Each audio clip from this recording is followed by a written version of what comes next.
You've changed, Gary. You've changed ever since moving to Hollywood. Just the way you talk. You're so easy breezy. Oh, Mom, I send you a daiquiri. You'd never say that if you lived here. You'd say, oh, I mean, I don't know what you'd say, but it'd be different.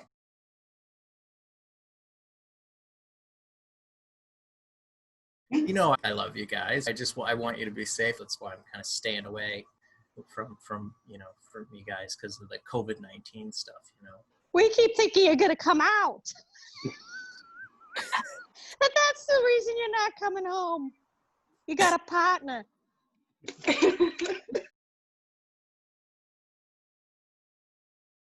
I want to find what you and Dad found, you know. Sweetheart, it's okay if you're gay. That is not the thing. I'm not gay. I've Your father's fluid.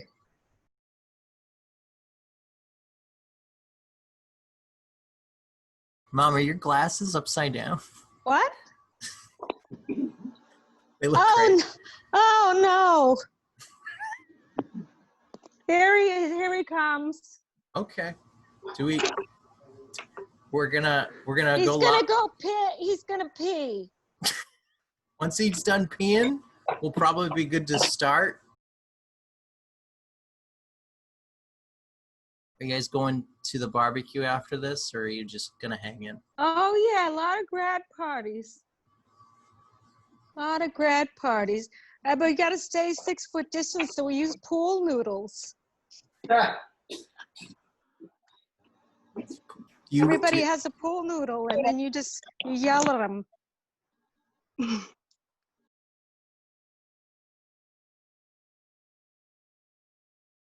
Are you gonna wear a mask? Well, I don't want to be impolite. I don't want anybody to think I'm sick or think that they think that I think that they're sick.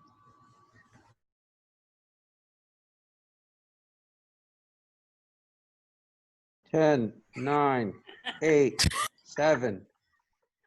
COVID-19.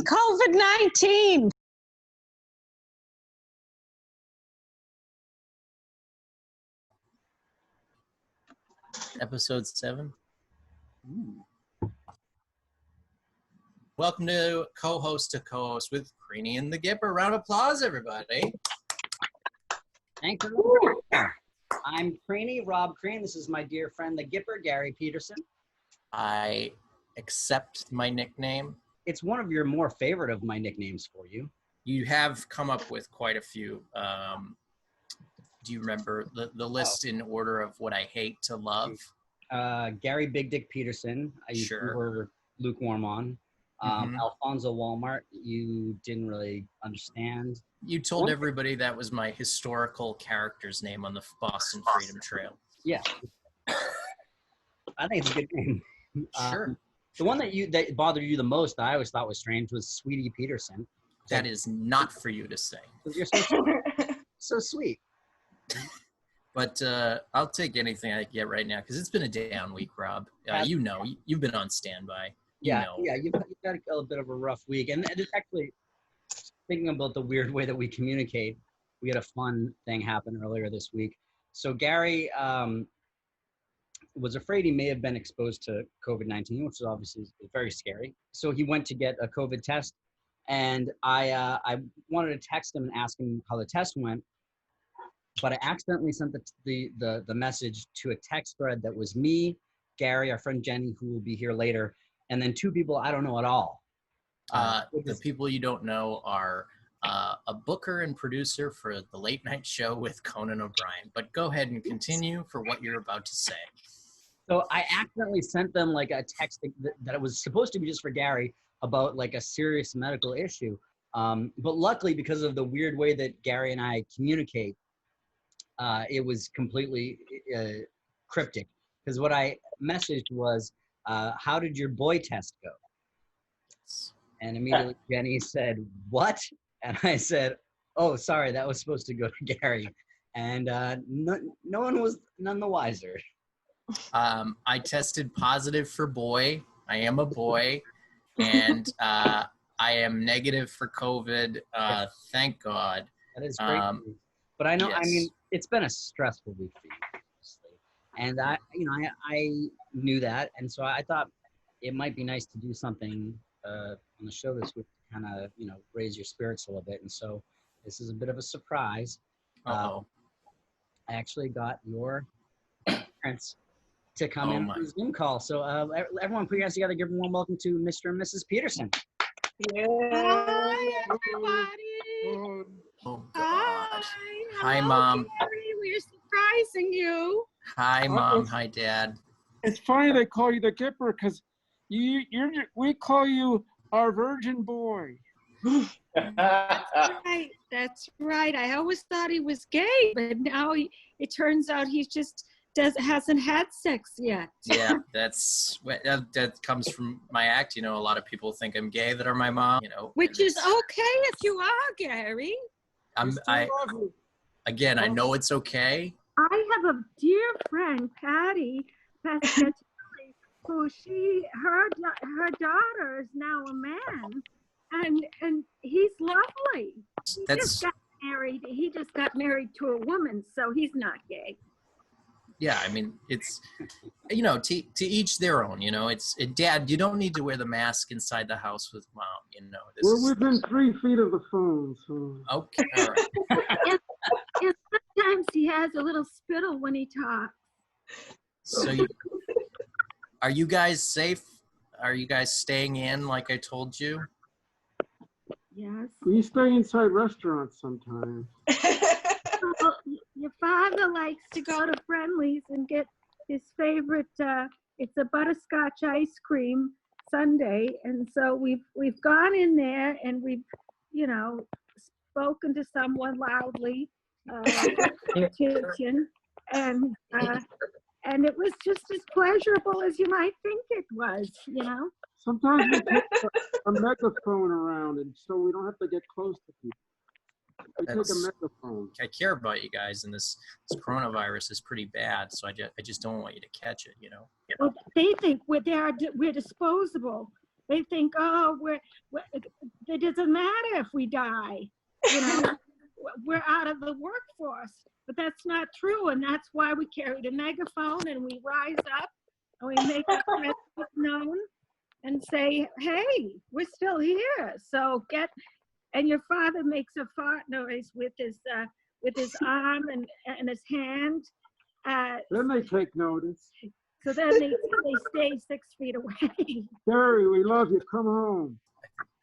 I want to say, I didn't realize that you were a virgin, Gary, but that makes so much sense. That explains so much of your... Boy. And I told Gary we could arrange something, because we know a number of, people his age, I'm sure, would be willing to, just take him on his first ride. like a sympathy type of thing. That's okay. Or educational. I mean, that kind of thing you can get on TaskRabbit. I don't think you can get a sexual favor on TaskRabbit. I'm pretty sure I would get flagged. Maybe if it's therapeutic, it's okay.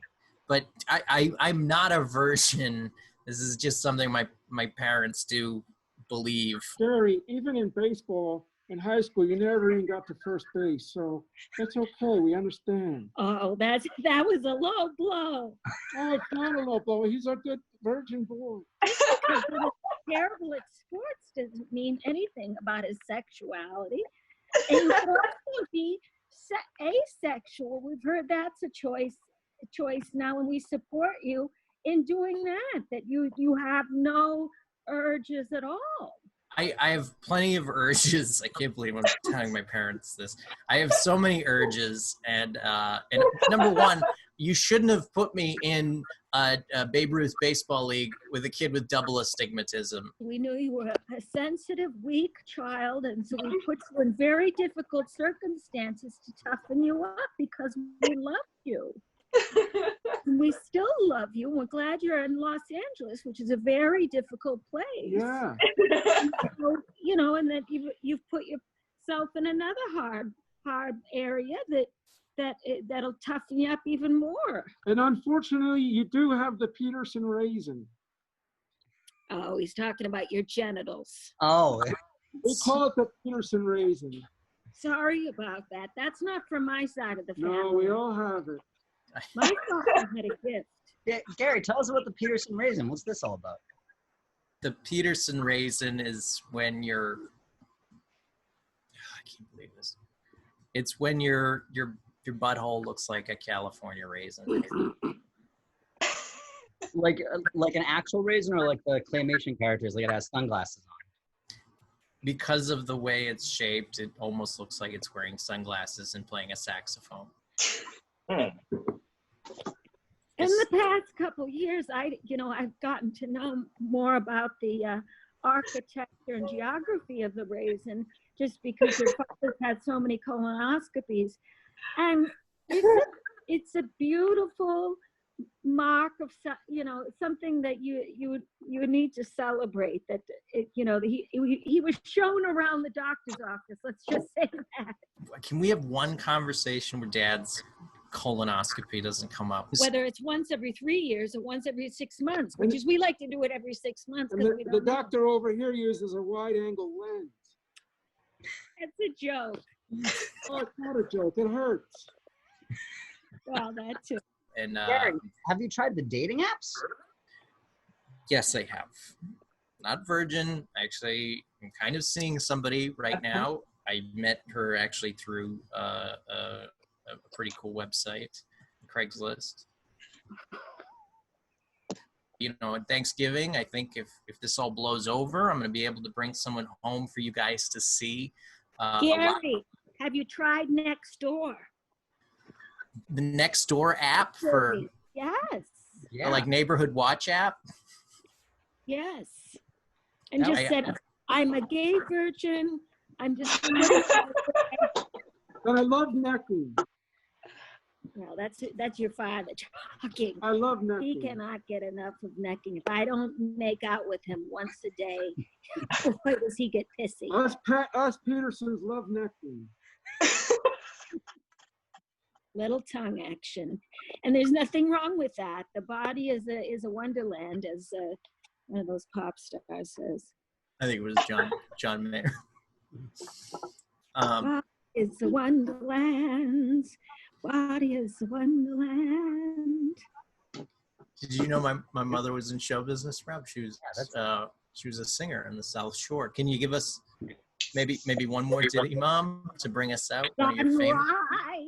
Sunset, sunrise, sunset. Beautiful. We go the years. That's beautiful. from Fiddler. No. It's Oklahoma. Fiddler on the Roof. Oklahoma. We're not even Jewish. That's the thing. We're not even really Well, Jewish. that's it. Auditions. It wasn't necessary. They were accepting shiksas. It's incredible. I have dark hair. I mean, I can pass on some level. I'm so glad to see you guys are healthy and well, and thanks for surprising me. This was a very big surprise. We love you so much, Gary, and we are so proud of exactly who you are. Please come home. Be visiting in the fall. My parents, ladies and gentlemen, please round of applause to my parents. That was so Now we'll listen on our ear here.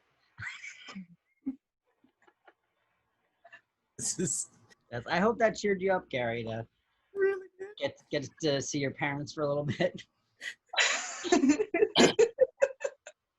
Come home.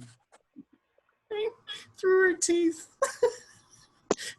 Mom, you don't have to hold the phone to your mouth to listen. I want you. Where is he? You gotta have a good angle on it.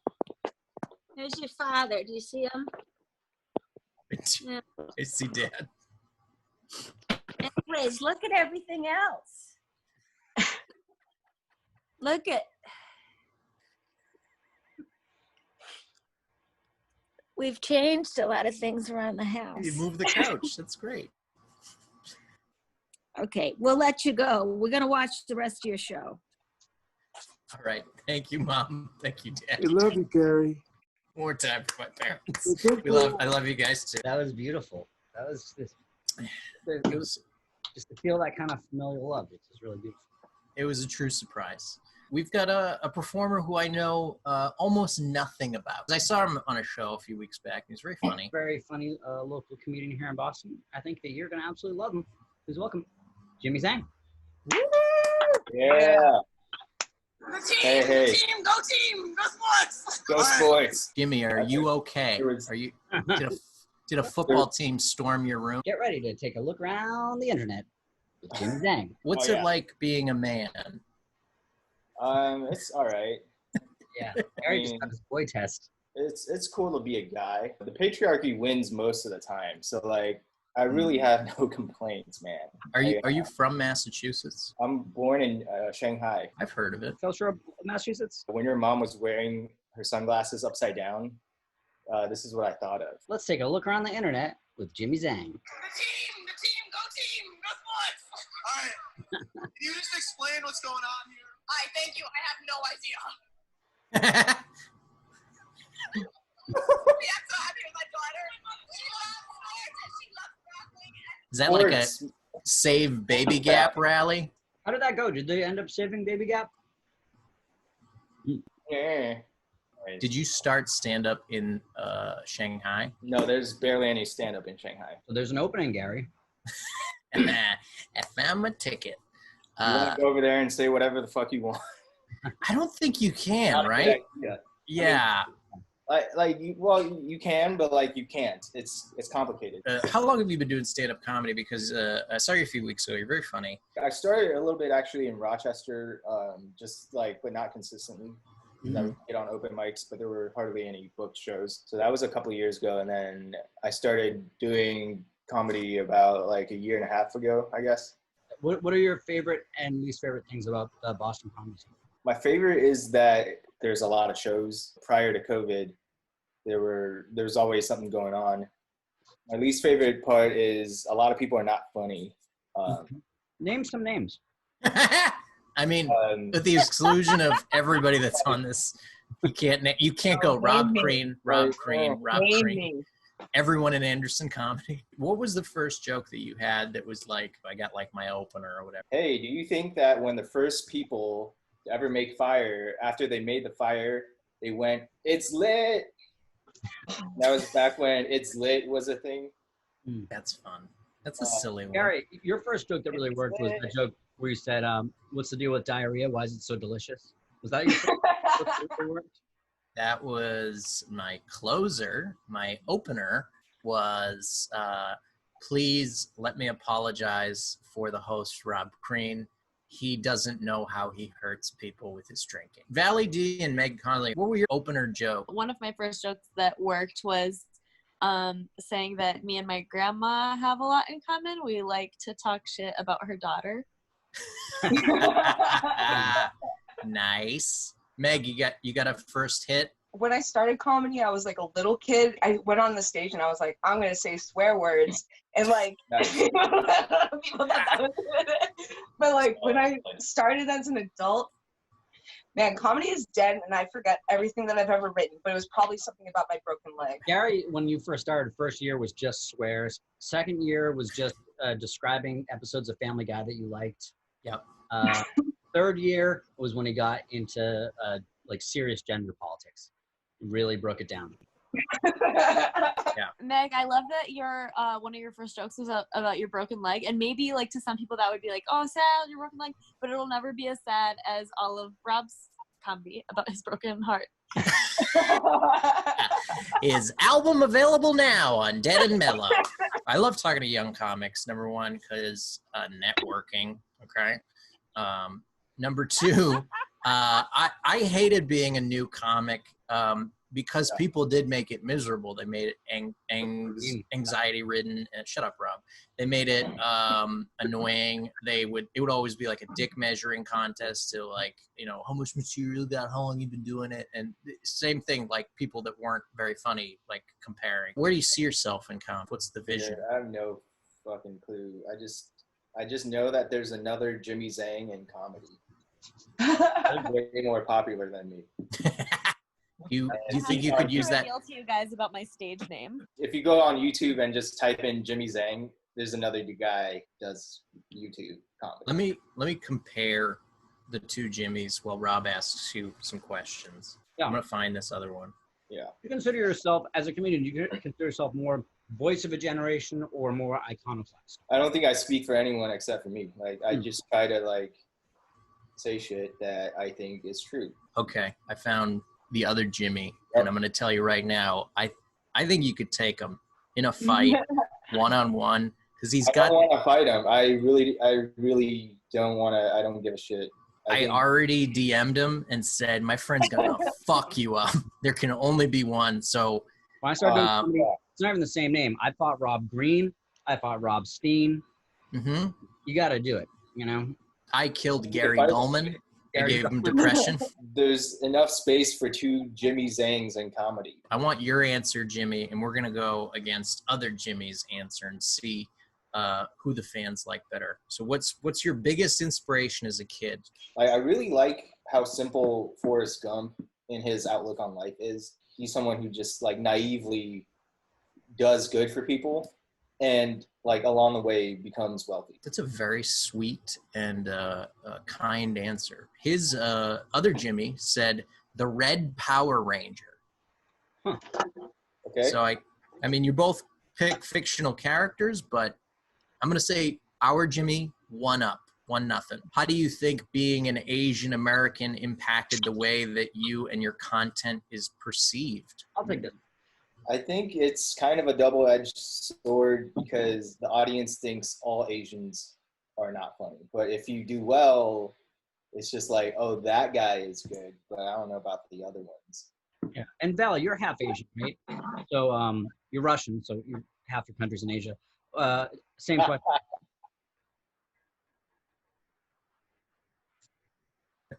I'll answer this as well. I am Caucasian. I think it is. It's hard for us right now, and you know, I think that we need to portray ourselves in only positive roles that don't reinforce stereotypes. I'm so sick of getting called in to play an evil banker, or an evil businessman, or a racist cop, or a racist businessman, or an evil racist white person. I mean, look, I have more range than that.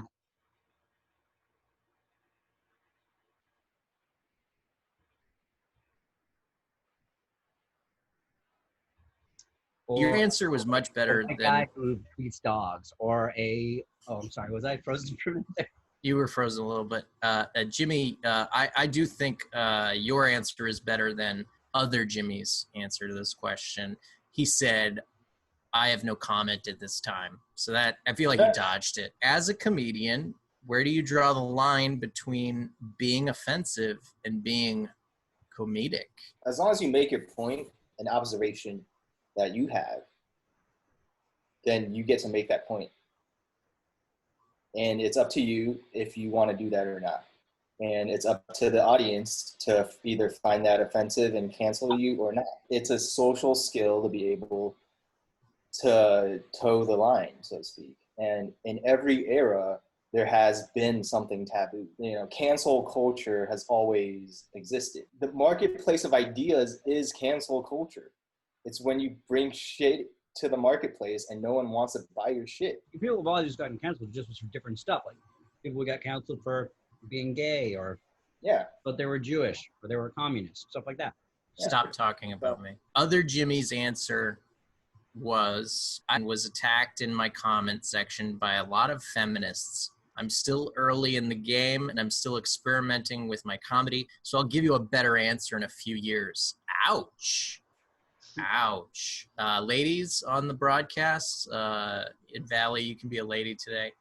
Do you feel like other Jimmy didn't really answer the question? Yeah, Meg. Vally. Yeah. Other Jimmy sucks. Jimmy Zhang all the way. I think But I might be that's biased. I know him. at I'm Jimmy on Twitter. Please welcome Meg Connolly. Hello. You got a painting that looks like what I think Rob would look like bald behind you. What do you got there? Is that water based? So I'm trying to paint what Rob would look like bald. So I think it's coming along pretty well. Yeah, you really I don't know. how lush my lips are. Yeah, you know, you person them a little bit. Just to know, just to offer a smooch to the audience, because that's something that he used to do pre-quarantine, but now that the quarantine's in, it's just ruined it. Can you hold that closer? I want to see it. It's a big old mess, but it's Rob giving that old smooch. Vally, how do you think Rob's new headshot looks? It's so good. He looks handsome. Thank you, Vally. Damn. Vally, what do you think my best feature is? Oh, in that picture, your skin toned.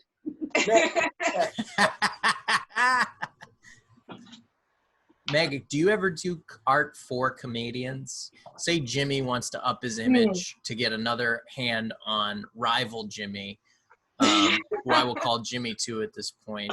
Say we want to do a backdrop for Jimmy 1, where it's, you know, masterful. We'll bring in some sort of maybe Shanghai and like American shores coming together, where you're on one foot in each, uniting people, a sunset, and maybe like a lady with big boobs like holding Jimmy's leg or something like that, a la, you know, Star Wars New Hope poster. Could you do something like that? You know, it's funny you mention it, because I almost want to, but I have not been commissioned yet. Hey, Jimmy, the only thing I've done close to commissions is going to art school for a couple years and then dropping out. Shout out to Mass Art. Is that it? Massasoit Community College. Bang, bang. Oh, yeah. Rob went there. I went there for 3 weeks. And then they said, you need to go home. He's the bad boy of community college. Yeah, but he's still wearing the school colors, so at least there's that. It's my alma mater, you know? Looks like he was a tennis coach that was fired for touching boys' hips. You have to do that for fun. It's not sexual. It's just about getting. Yeah, you have to touch. You have to boys' touch hips to position them. Yeah, because it's like you think you don't want your hips to be just square with the fence. They have to with the net. You have to be at an angle, and sometimes those boys just don't get that angle. And they also, you know, what else they don't get right? It's the posture, because posture is very important when it comes to tennis. So, hey, you don't want me to touch boys' hips, then I guess you want your kids to be good at tennis. It's corrective touching. It's not sexual touching. Corrective. If you don't want Rob to touch your hips, just be Serena Williams and shit. Yeah, be a woman. Rob will steer very clear of you. What's your biggest artist influence? I always say Basquiat because people compare me to him the most, but I don't know, graffiti. I always liked seeing graffiti when I was a kid because they use obnoxious colors. I couldn't read shit. I knew it was bad, and I wanted to do it. I used to give a graffiti tour down here in California on a bicycle. There's a graffiti art all over Venice and Santa Monica. And there's like these murals that old buildings will lay out. It's something I haven't seen anywhere else. And they also have a public graffiti area on the beach. So if you ever come to California, I highly recommend grabbing some spray paint and huffing it first, wink, and then going to the beach. What do you think, like, artistically could you do for Rob? How could you fix Rob? I think it would be a daily fix. I'd have to come over around 11 a.m. and I'd have to put you'd have to buy it, of course, but I have to put as much makeup on as possible so no one can even recognize you. And that would bring a little bit more art to your life, a little bit more fun or flavor. It's not to cover you up, unless you want that, but it's just like, you know, your contribution of the day, and you'll pay me handsomely. What would you do makeup wise to me? What parts of my face would you highlight or downplay? Well, it'd be something you change every day. Okay. And it's not like you would do it for any like nefarious reasons, like you're gonna rob a bank because you have a mask on anyways and like whatever. But you would just kind of, maybe one day I give you eyebrows that go up here, and then the next day they'll be down. It's just, I guess you want to kind of focus on my eyes since the rest of my face is hidden. But I'll put on a mask just so that you can kind of. Oh wow, you have one that handy. Oh. Yeah. I feel like that mask is a misfire, supporting a monster. Oh, yeah, I'm just a fan of the show, so I just like to wear this so people know what kind of shows I'm into. Oh, okay. Now that people know that you're into Netflix shows, you kind of want to give the idea that you're well rested because they're going to know that you've been binging all night to replace all the bad feelings inside from your reality. So we're going to bring those eyebrows. We'll just cover up the ones that you got. And then kind of like the drag art, we'll bring it up. And they'll just think that you're really excited and, ready to see people rather than, whatever you got going on in your life. I feel like my forehead is a pretty good canvas. I feel like there's a lot of real estate there for you to. It's the really, wide canvas, that's for sure. Wide canvas. Yeah, Rob, not as big as Gary's forehead. Gary's got an 18 head. That's right. It goes all the way back. Rob's forehead was shut in a door by his parents repeatedly from ages 6 to 11, which explains some of his humor. Meg, where can people find your art? You can easily find me on Instagram with Meg Con Art, and then you can find me on YouTube with Meg Con Art. Then art. If I were to commission you, Meg, would you be able to do a painting of Gary making out with Bruce Lee? I'm already envisioning it, so I think it's gonna happen. I think that this is something that should be made. Why can't we just be like hugging like we're friends? Like why can't we? You can hug and kiss. Yeah, well, I don't need to kiss Bruce Lee. Oh, I mean, I think we all want to kiss Bruce Lee. So. Well, he's a handsome fellow. Valley's eyes was easy. The rumors are true. Round of applause for Meg. Please welcome Vally D, ladies and gentlemen. Yeah. Thank you so much. I have been thinking I've been too dark lately because I've been thinking a lot about murder and murder of kids and all the murder of kids that's happening in the world. I feel like it's happening for primarily two reasons. One is school shootings and one is police brutality. And it's crazy because on the one hand we have these just dangerous people that carry guns around and are just quite obviously loose cannons. They're a danger to society. And then on the other hand, we've got the school shooters, and it's just. I like that you're a Banana Republic casual wear ad right now. In your bed, people are dying, isn't that? It's like Meg Ryan's comedy hour. She's kind of a hit. She is great. She is wonderful. I'm a big fan of Meg Ryan. God damn it. Jimmy, you're going to lie down too. Everybody can just lounge on this show. I didn't know that I was performing until I was born out of the womb. And then I was like, wow, I'm performing all the time, no matter where I am. I feel like, Vally, we have the same color sheets. That's because we're in the same bed. Oh my God. What a reveal. Don't tilt the camera because I'm shy. God. You would see her gout leg. Vally.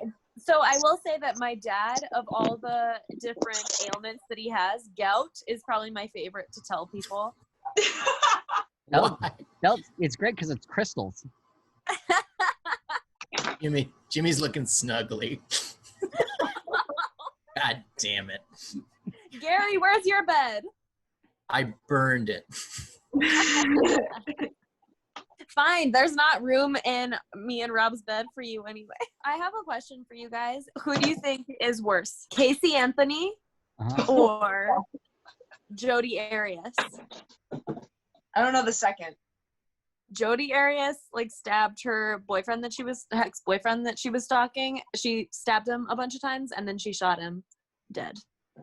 I guess He was dead probably already. I guess the one that killed the baby is the one that I would Yeah.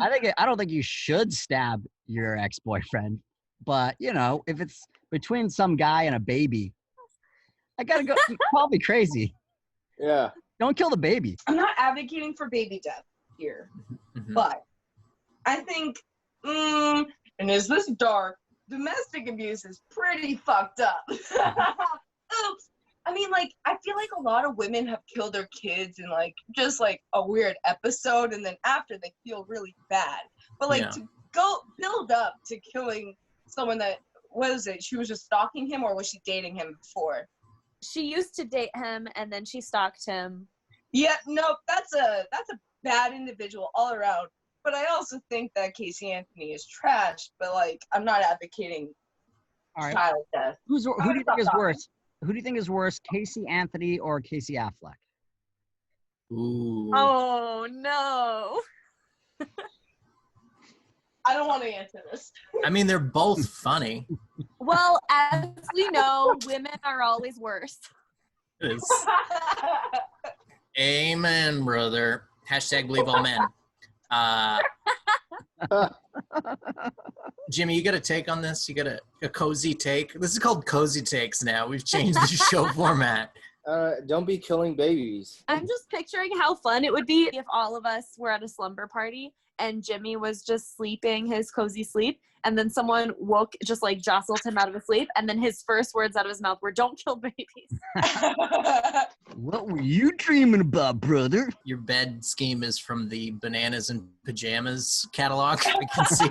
It's got structured so that I don't ever have to wonder which way it goes and shit. Like if I take it out of the laundry. I always put the sheet on, and then I'm like, oh, this is wrong. Then I turn it, and I'm like, oh, no, it was right the first time. Yeah, so I'm really into sheets that, like, are directional. Like, I don't even give a shit about the style. Like, if it had a big fat arrow that just said, "This way, you dumb motherfucker," I would buy it. I love arrows. How do you tuck your sheet into your race car, Rob? How is it tucked, or what do I do while I'm doing it? Because the answer to the second is I go, vroom, vroom. Would you rather build a bed or eat a rotten apple? Build a bed. It's not that rotten. Build a bed. Yeah, I'd build a bed. Why? You would all build a bed? Yeah, it's so why hard not? to build a bed. No, it's not. Rob would eat a bed. Let's get a round of applause for Vally D. Vally D. Yeah. This person owes me over $1,683 that I'll never see again. She is hilarious, and I really, really enjoy her comedy. Please welcome Jenny ZIgrino. Yeah. So we're back in quarantine, huh? That's it. Now we're back in quarantine, and I threw my back out in the universe being like, hey, remember when you did nothing for 4 months? How would you like to do more than nothing? Why am I here? I don't want to do this. I just want to watch Hamilton. That's literally all I want to do. I'm mad that Hamilton is out because I spent a lot of money to see Hamilton. And you assholes get it for free? Fuck you. You haven't been in this game since 2015 like I have. It's 2020 and you guys are all like, oh, have you heard of Hamilton? Fuck you guys.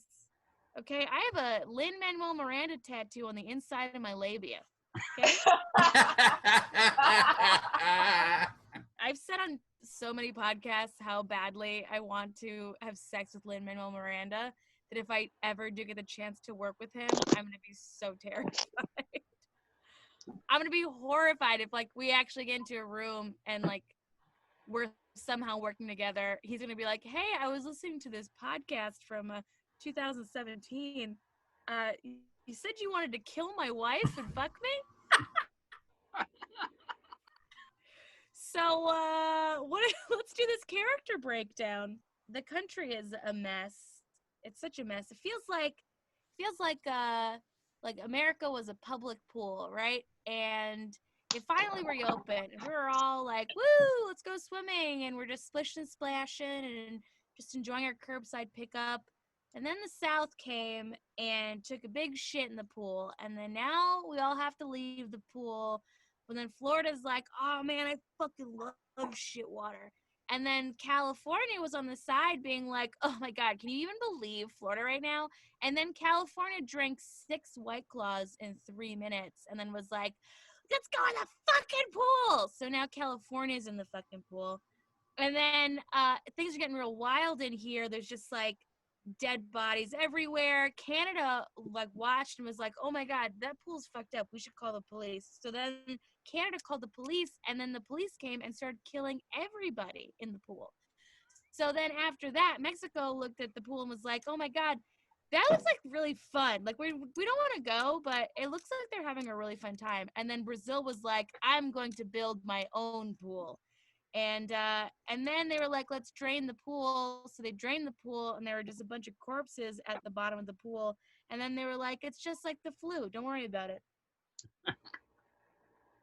Oh, I got my heart broken. Went on a couple dates, and then he was like, I'm actually looking for something long term. Are you fucking kidding me? We're in the middle of a pandemic, an economic collapse, the biggest wealth divide since the French Revolution. Everything is falling apart around us. And in all this chaos, this guy looked at the world and was like, yeah, I have time. I have time to build something long term. Like that to me is male privilege. Like 100%. Like didn't look at it and go, oh wow, I got to put it in as many holes as possible before I die. He looked at the world and was like, there'll be room for me. Don't worry.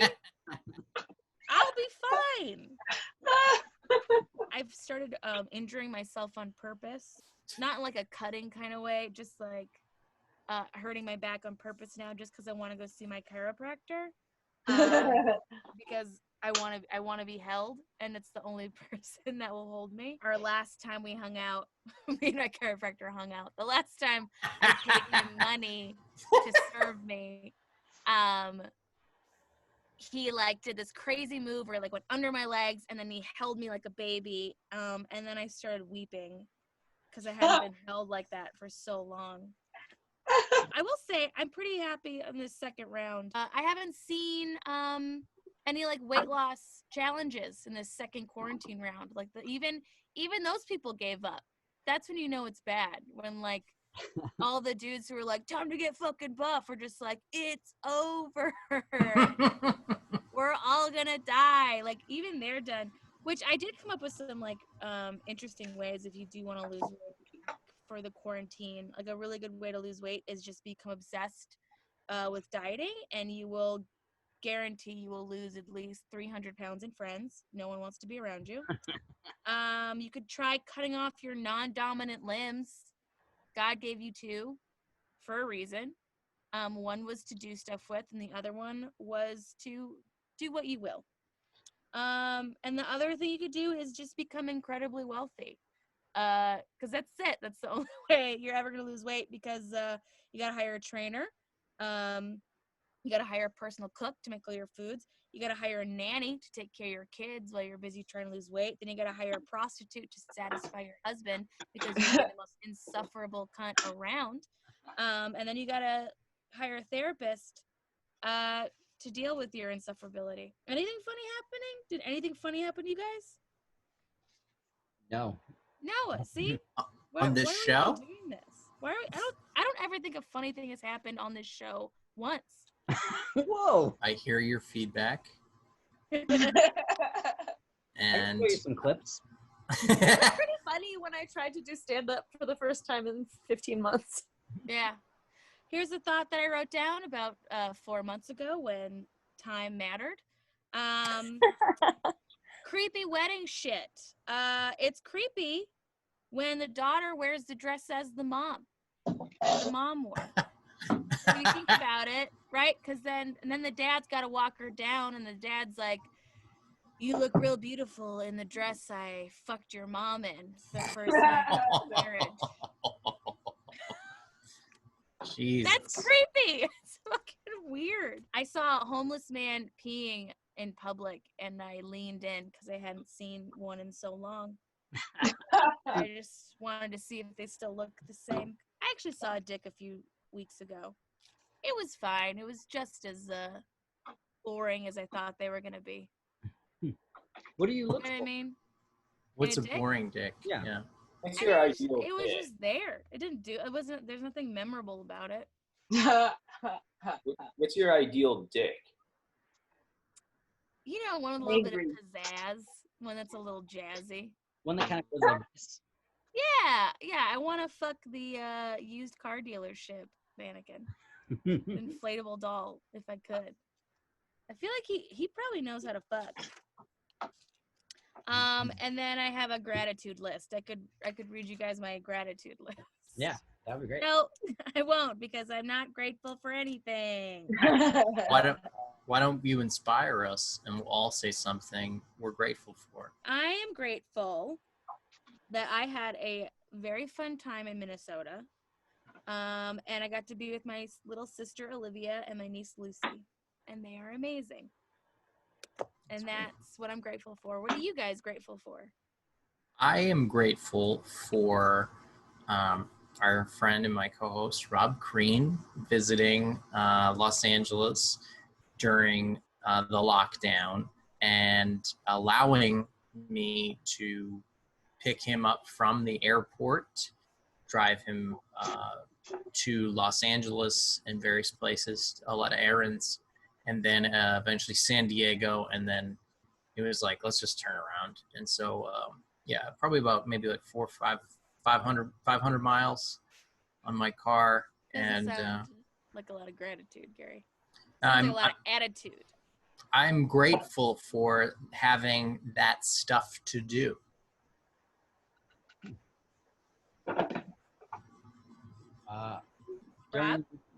During this time of just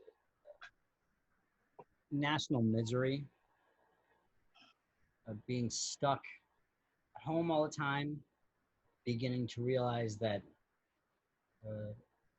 my work is never going to come back, and I'm never going to be able to make a living again, and that the money that I have now will be the money that I have for the rest of my life, and when it runs out, it's just a matter of time. I am grateful for soda. I've been drinking a lot of soda. It's fair. Oh, and Thai chili Doritos. They're vegan. They're really good. I am thankful that I'm still alive. Oh, fuck you, man. The Jay-Z off. Here we go. I'm thankful that I haven't been canceled yet. Meg? I took a moment to cry right there. I'm just thankful for,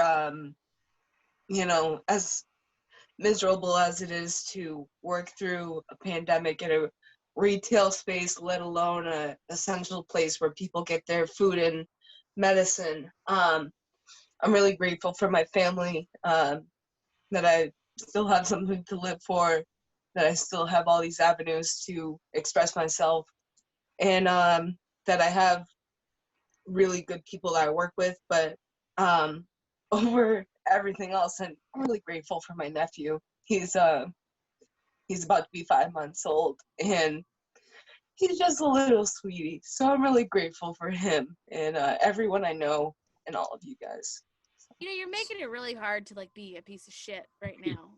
I was gonna be like, fuck you and your little nephew. But you cried. Don't. It's like you did it on purpose. It's like you were like, oh, if I cry, these bitches can't get after me. I see through this shit. Oh, I paid like Basquiat. Get the fuck out of here. Jenny, I just think that people might want to compare me to one of the greatest painters in the entire world. Sorry. That's a mic drop. Mic drop. I don't want this. You're upside down. But stay there. I don't want Jenny's comments to disparage Meg's 5-month-old nephew, my co-host Rob Crean. So let's just keep it positive and bearing witness. My nephew paints like Basquiat. Shit, he paints doo-doo in his diaper. He paints like Gary Peterson. That's accurate.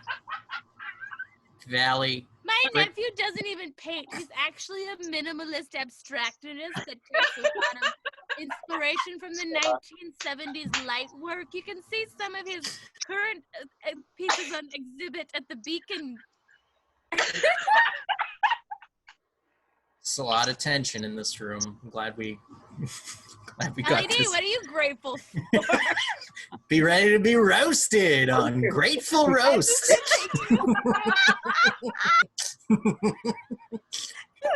how grateful I am for Meg's nephew. He's so talented, and it's moved me to my car. It's like a time where not a lot of things are moving me. Okay. This is why I'm fucking quarantined inside of my house, just with Meg's nephew's art plastered on all the walls around me. That's all I have to live for. You know what? It gives me purpose. It gives me strength.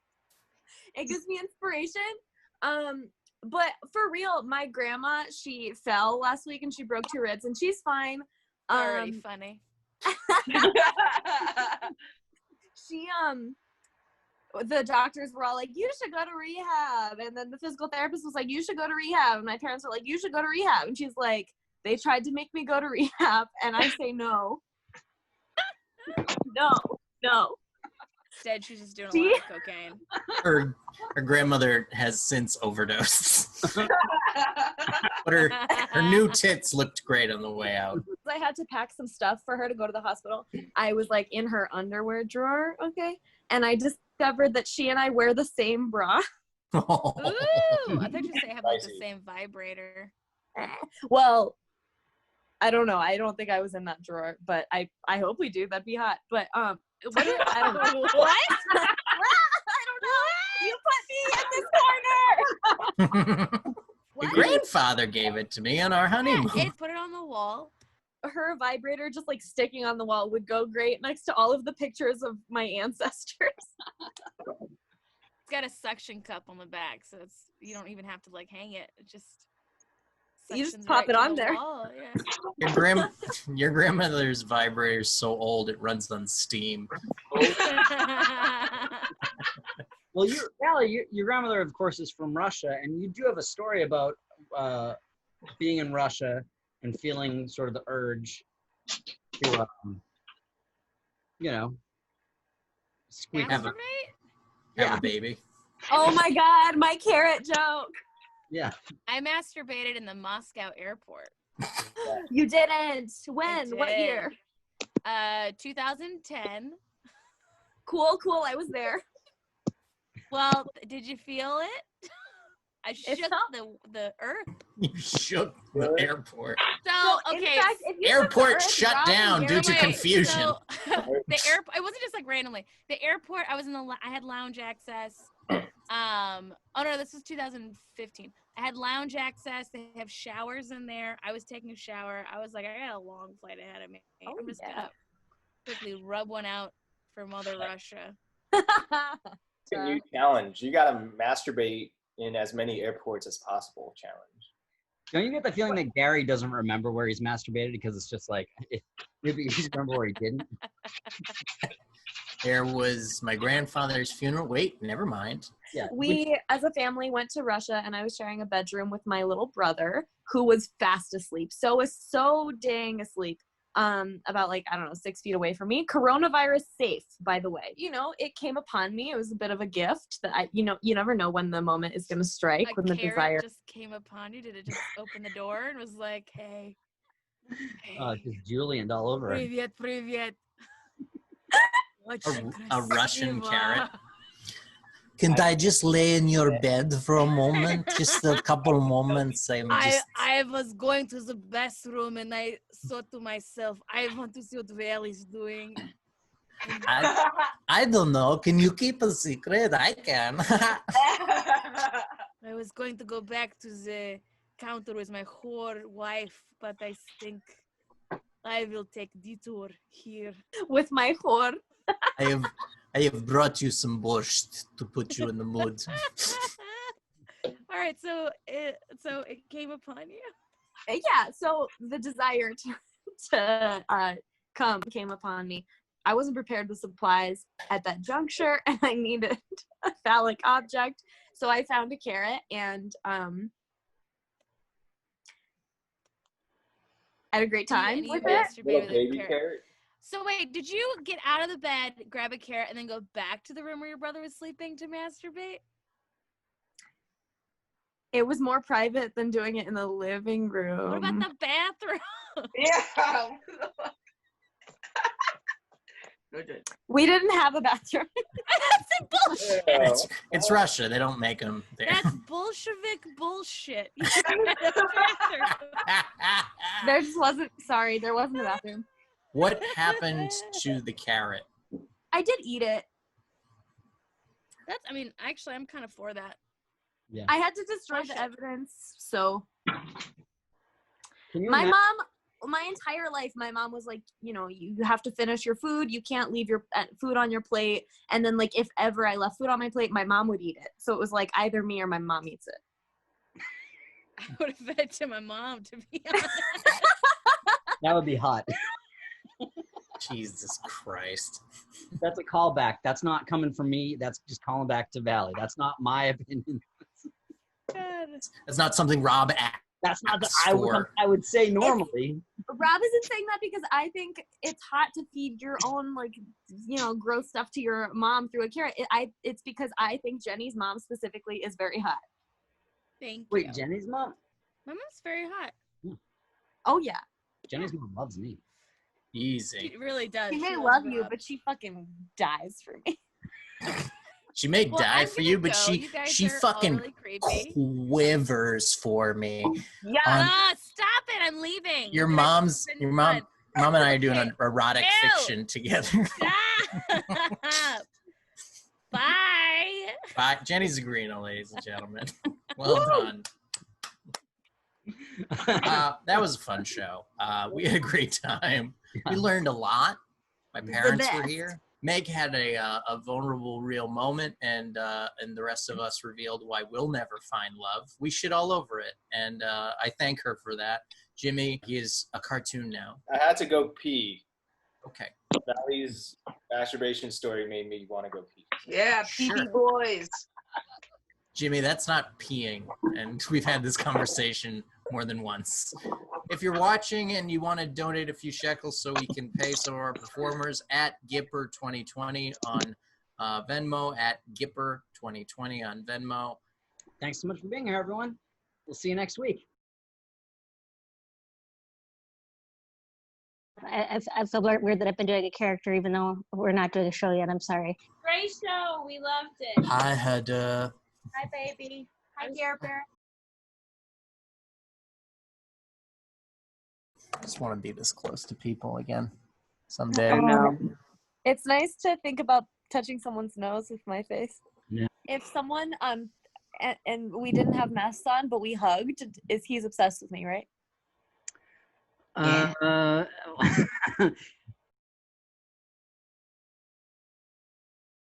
It's so funny. I miss comedy and shit, but like never would I ever have been able to get this kind of angle on stage, This is how I really want to talk to people. I like that I can't smell any of you. You're my favorite part. Out. I spread some dookie on the wall. Oh, That's why some painting. How you get my nephew's dookie? You sound great. You're in some sort of a vampiric dungeon of sorts. I was working. I was doing some book narration. Mm-hmm. And so I built a sound booth that isn't very soundproof. So it's been kind of rough. Like I've recorded 65 pages. I have 200 left to record. Is this for your cousin's book? No, this is a new client. Oh, cool. Ooh. Under a pen name, narrate erotic fiction. Mm-hmm. Look out. So, The pen name is, I believe, is Jimmy Zhang, right? Jimmy Zhang. It's Jimmy Zhang comes. That's what it is. My Jimmy Zhang. chemistry teacher's wife writes erotic fiction. All of her fictions are like this college professor fucks his students and that kind of shit. She's like telling her biggest fears about her marriage. Jesus.